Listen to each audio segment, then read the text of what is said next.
If you are watching this video and have not subscribed, then this is how I feel. But if you have subscribed, then this is how I feel. Anyway, jokes apart. In this video, firstly, I will teach you how you can easily make a toggle button in React app, work of useState and useEffect, how you can conditionally render data, how you can save React app from memory leak problem, and last but not least, how you can create confetti effect in React app. Let's start by making a button that will listen to the mouse on click event. By clicking on this button, you can subscribe to my channel and make me happy. To do this, I have created a mouse click handler function, change mode. In this function, I am using the useStateSetter method whose name is setMood, which checks if my mood is sad, so it makes it happy, and if my mood is happy but you guys have not subscribed, then it makes my mood sad. Here is an example of how you can conditionally render data.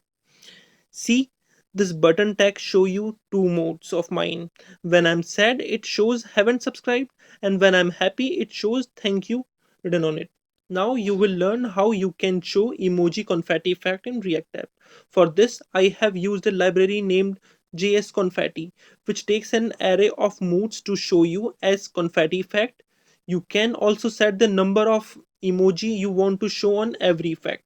To show you the sad and happy emojis confetti effect, I have created two arrays of sad and happy reactions, and I have set a bunch of different emojis in these arrays.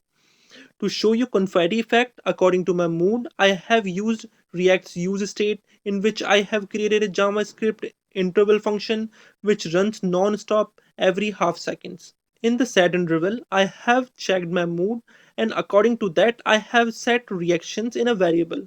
After that, I have just passed this variable to the JS confetti add confetti function.